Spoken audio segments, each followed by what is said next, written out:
Well, if I'm gonna be stuck out here on this boat, I might as well make the most of it. Gather up all this stuff just floating in the water beside me. Ooh, boat finally done. I'm getting so many villagers now, they really gotta start working to earn their keep. Apparently these humans do know a thing or two. They can turn my green shiny gems into pretty much any material I could think possible. And finally on day 100, I was sailing away. So whatever put me on this raft in the first place was definitely gonna pay the next time we had to tango. Just as soon as I could remember what the hell it was. I mean, honestly, it's all still a little fuzzy to me.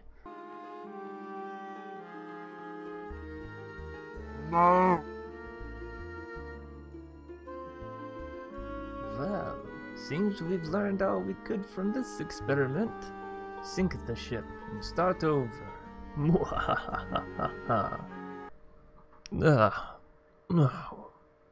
What's happening? That was certainly not my bed that I was sleeping on. I just had the strangest dream, like I was on a boat or a raft, and then I turned it into an island. That's crazy though, because pigs can't do that. We can't terraform. What's going on here? What's with all this glass? Is there a way out of here? I've got to figure out what's going on.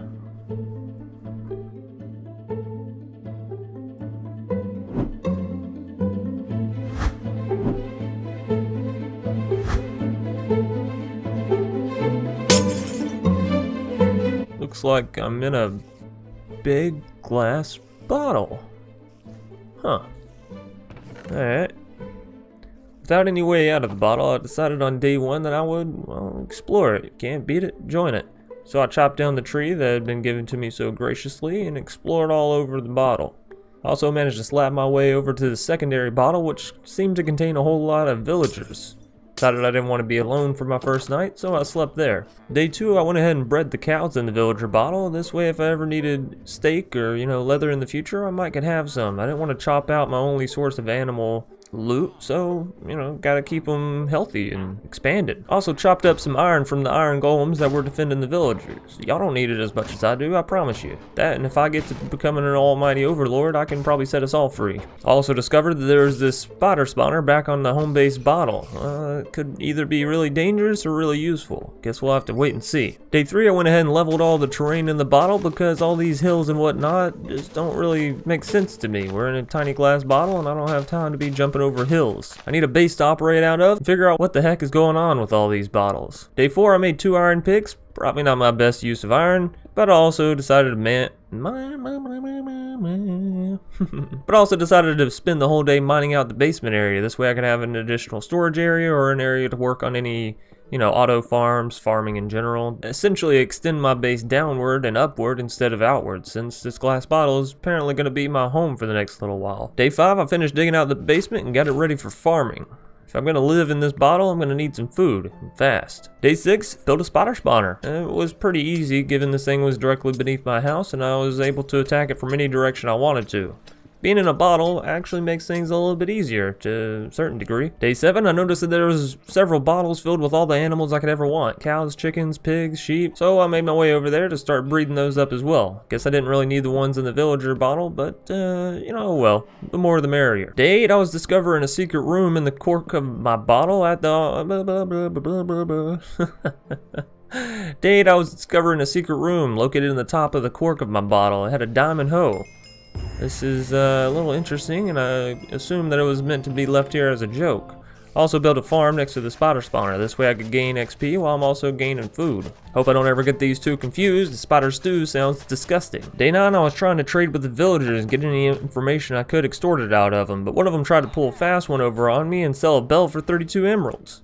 What do you think, I'm stupid? Day 10, I made my way over to the taiga bottle. Or at least that's what I was assuming, as there was a spruce tree in it, and... well, honestly, it was one of the smaller bottles, so I felt pretty safe in invading the area and lighting it up. Day 11, I was trading a little bit more with the villagers until I found another toolsmith. That's good. Maybe he won't try and pull a fast one like that last bell boy, you know what I'm saying.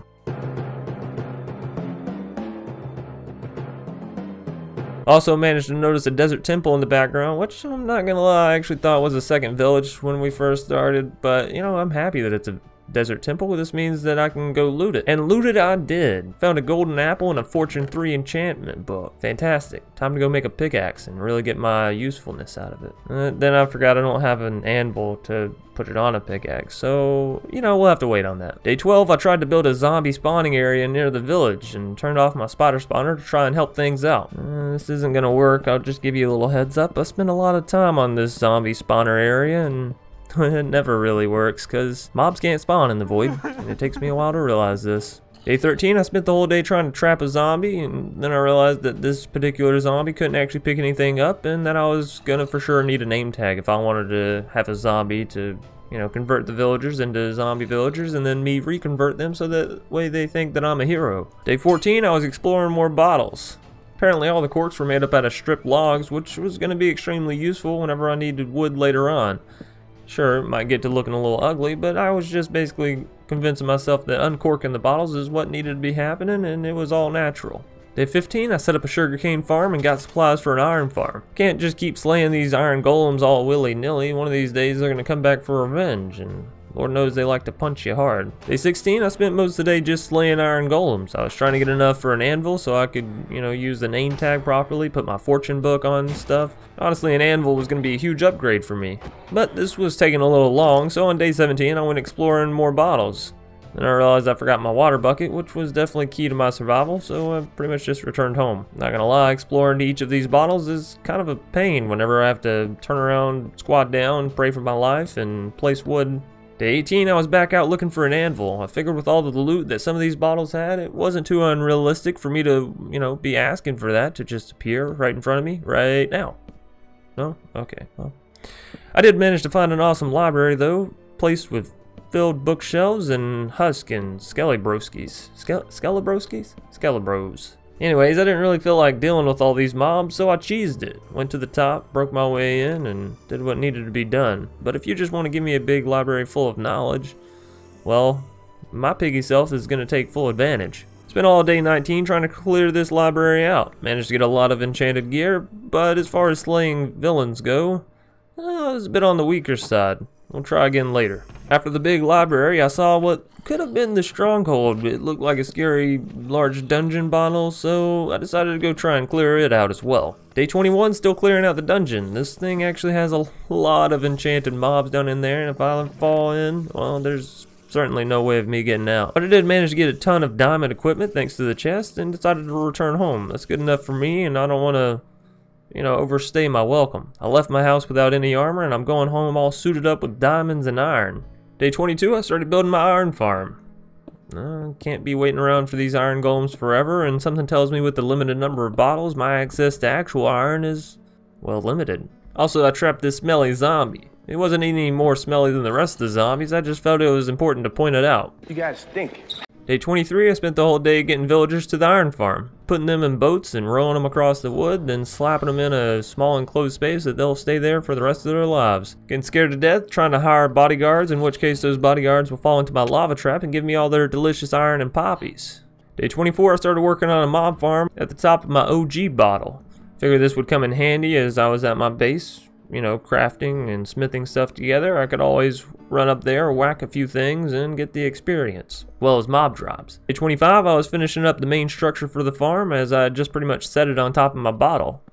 It's kind of like a big cork of my own. Day 26, I was installing the dropper for the farm and, well, reaping the rewards. Day 27, spent the whole day slaying mobs and getting iron. It was a pretty simple day, but sometimes you just gotta enjoy all the hard work you've put into the world. Day 28, I decided I hadn't seen any lapis throughout my time in this world, and, well, I really needed some if I was going to be enchanting things, so I went out looking for it. Managed to find some, as well as some diamonds and some axolotl and glow squid. This was a very exciting day for me, as all these things were, well, either relatively new or really cool and shiny. Talking about you, squid.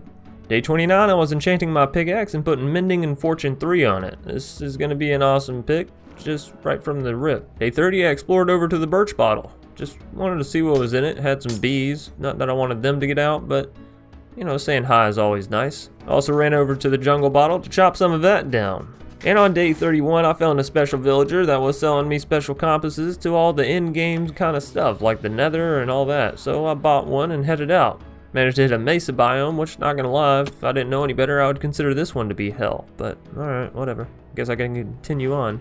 Day 32, still on my adventures when I found a witch's hut. You know, this could come in later. This could come in handy later if I ever wanted to build a farm over here for slimes or something, because I think it's in a swamp. Also, I managed to find some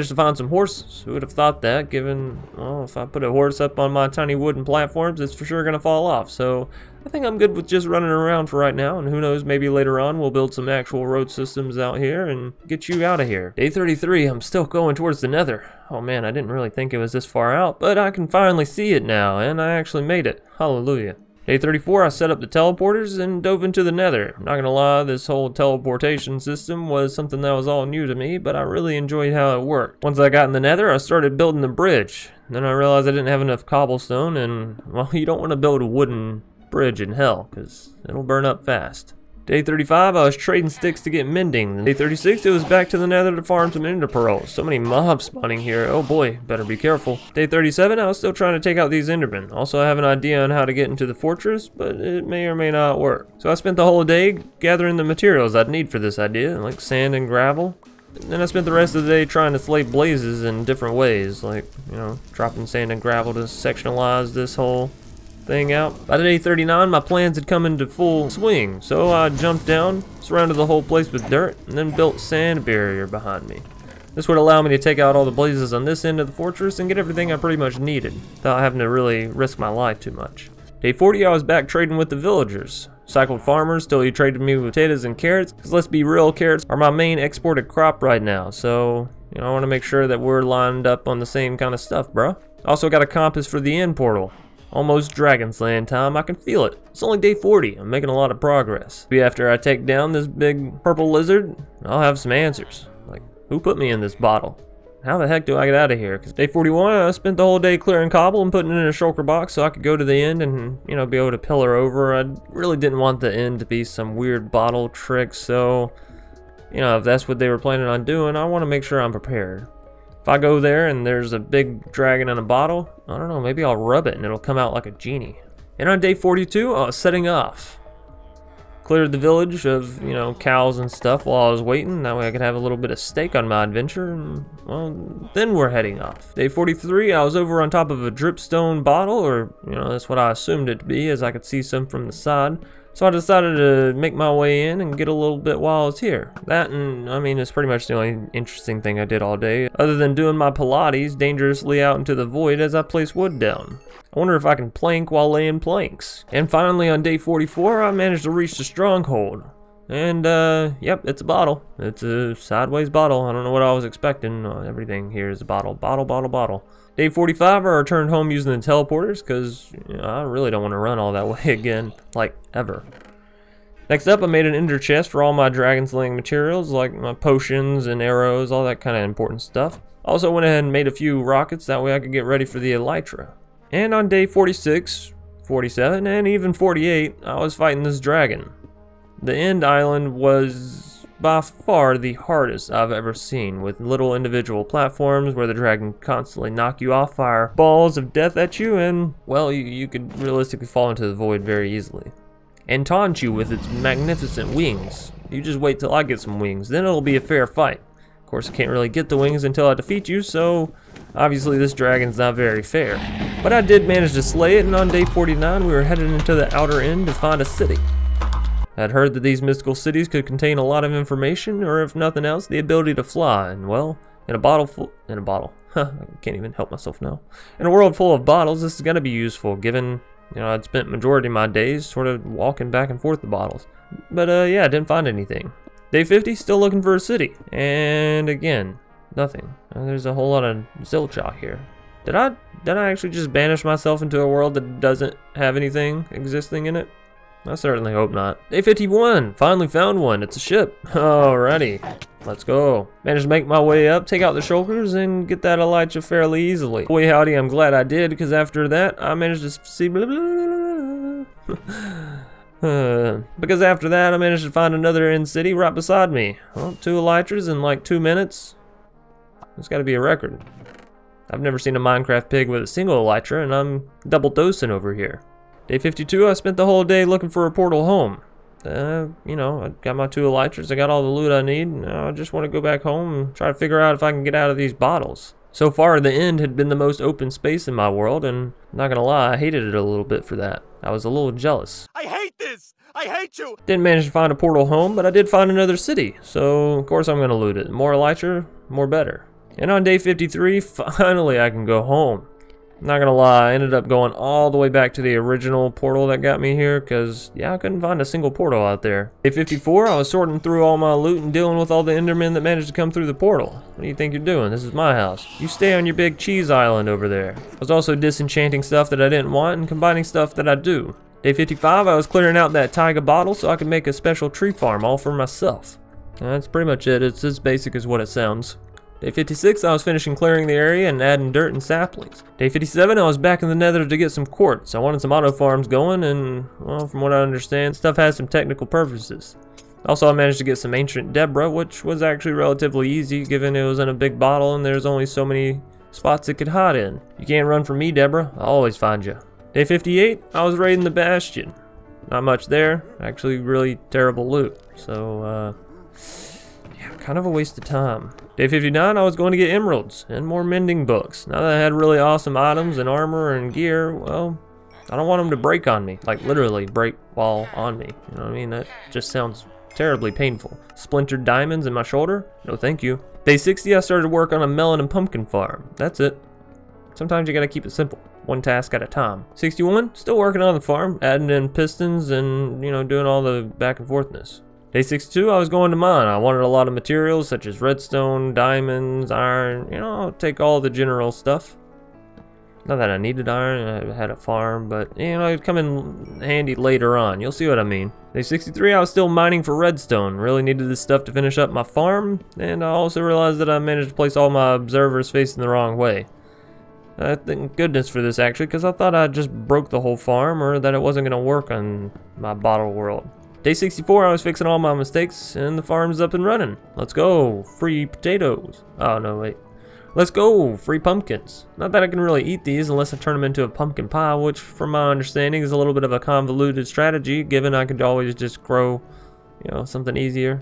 Melons, potatoes, carrots, wheat, cows, chickens. Honestly, pumpkins was probably the worst decision of mine to grow first off, but hey, it'll make me rich with the villagers. Day 65, I was setting up the melon farm, which was going to be right beside the pumpkin farm. Figured if we just go ahead and knock both these out in one swift motion, well, then I can later come back and put a sugarcane farm surrounding this thing, maybe a bamboo farm. This whole little island was just going to be my auto setup, and I'll make it covered up and beautiful later. That's actually a lie. No, I won't. Day 66, I was finishing my farms and gathering deep slate. I really liked the way this stuff looked and decided I was going to use it to customize my OG bottle back home. Day 67, I was replacing the glass on the bottom of my bottle with some deep slate brick. It looked really cool and it made my bottle look like it actually had a bottom on it instead of just being completely glass all the way down. Like one of those fancy bottles of wine. I had plans on transforming my original boring bottle into a super mega bottle. Day 68, more deep slate replacement. Also, setting up an infinite lava supply. This way I could have as much obsidian or, well, you know, lava as I wanted. This should keep my chicken nuggets warm for sure. Day 69, I spent the whole day tearing down my farms and getting ready for the full bottle transformation. Not gonna lie, it pained me a little bit to see all the hard work that I put in taken down, but you know, you'll understand why later. Day 70, I spent the whole day gathering deep slate. Yep, just mining, because it's all mine. Day 71, I was back working on my bottle. I wanted it to be huge, magnificent, beautiful, ready to pour up a delicious drink of piggy excellence. Ugh. I also went out to gather more dripstone from a dripstone farm, because this stuff doesn't just come by naturally. Actually, that's a lie. That's exactly how it comes by, just naturally. Day 72, I set up a dripstone farm. I wanted to set up completely opposite side of the lava stuff so I could have sort of like a fire and ice or a fire and water setup going. Red, blue, I like the contrast. Day 73, I was building up an actual storage system. I don't know how I managed to survive 73 days off of this ragged system that I had up top of just sort of placing stuff all around, but it worked. But this new storage system was going to be huge, large, double chests everywhere, 40 to be exact, and well, honestly, I wouldn't end up using half of these, but I'd rather have them and not use them than not have them and need them. Spent all day 74 moving storages. Took me all day because, well, my storage area is so far down and my other area is so far up and there's so much stuff. Day 75, I was still moving stuff. Why is this taking me so long? Probably because I keep getting distracted. Day 76, I built a water elevator in the middle of my house. I wanted to feel fancy and luxurious, and nothing says fancy and luxurious like not having to walk up blocks, but rather being able to be elevated off of nothing but water physics alone. Day 77, I finished the elevator and started working on the bottom base of my base. My bottle base. Day 78, well, since I'd made a water elevator coming up, I needed a way to get down, so I made a floor dropper thing. It's like a reverse elevator. Instead of rising, I'm just falling. Also, I was rebuilding the base floor because I wanted it to look better than just grass everywhere. 79, I was setting up an official enchanting area. It looked super awesome and mystical, and also I finished clearing the dirt and cobble that had existed in my bottle because that's just not okay. Day 80, I had an idea on how I wanted to light up my enchanting area, and so I went and gathered some glow berries. These awesome berries recently came into existence, and I definitely want to use them as well. They've got to be one of my favorite new lights and accent blocks. Day 81, I spent the whole day fixing up the small details. I had a bunch of broken glass in my bottle from where I was just tossing out mob drops and things of that nature. So I was going around slapping glass back and changing my teleporters because I had red going to the end and white going to the nether, and it just felt appropriate to swap them around a little bit. I ended up making the end teleporter yellow because cheese. Day 82, I was fixing my mob farm and fixing up the third platform, or the highest platform in my bottle. Not gonna lie, hindsight, probably shouldn't have put this big mob farm on top of my OG bottle. Now every time that I'm slaying mobs, I gotta hear them all day long.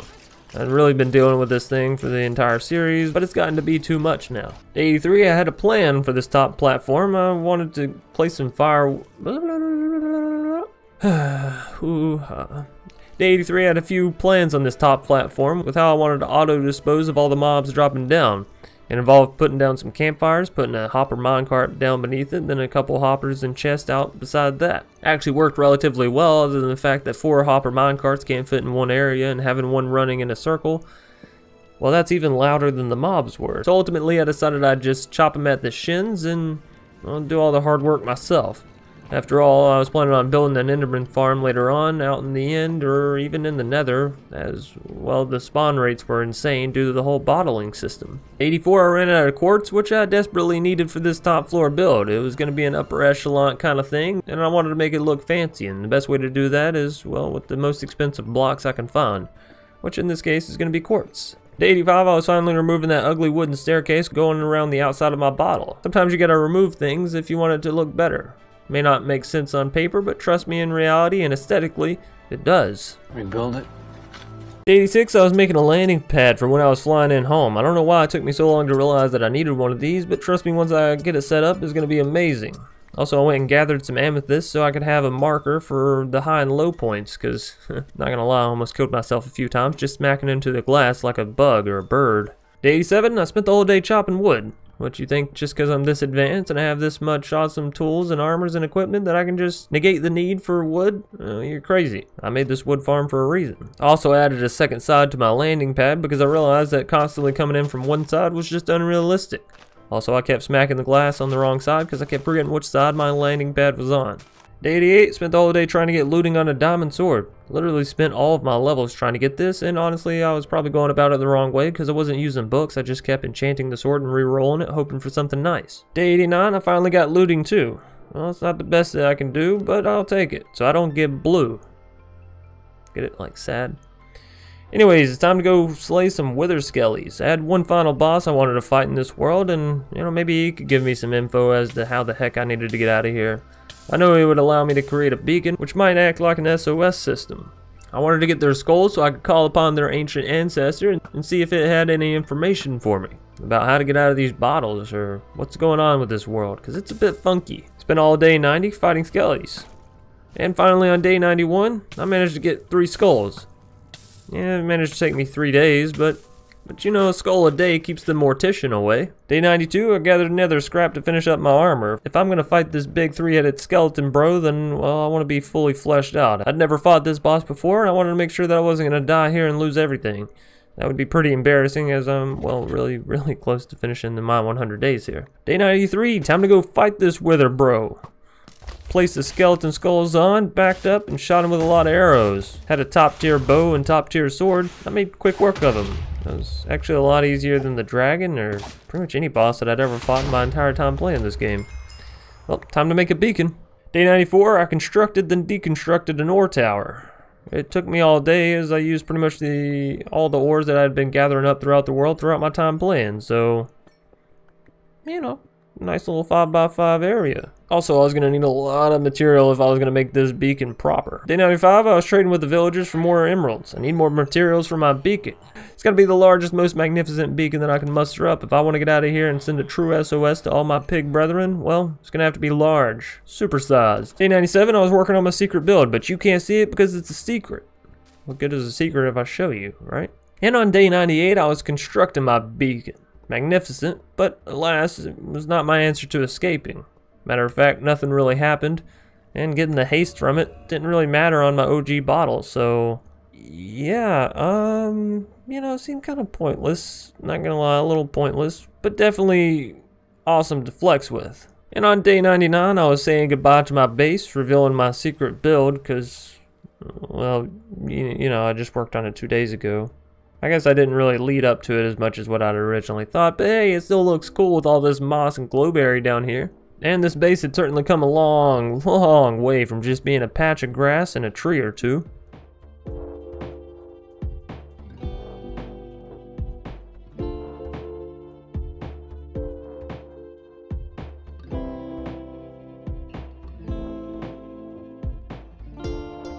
After saying goodbye to the base, I went and said goodbye to all my villager friends. After all, they had really helped me survive and thrive in this world. And finally on day 100, after deciding, well, there was nothing left for me here other than to continue conquering the domain that I already had complete control over, and, well, that just seemed a bit repetitive.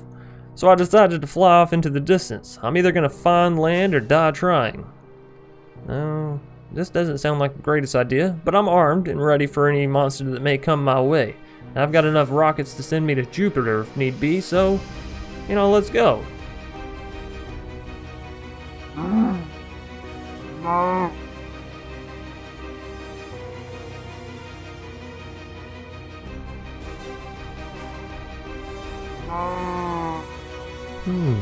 We've still not learned all the secrets of the crafting table. Load up the next simulation, send him into the mountains, and make sure he doesn't wake up.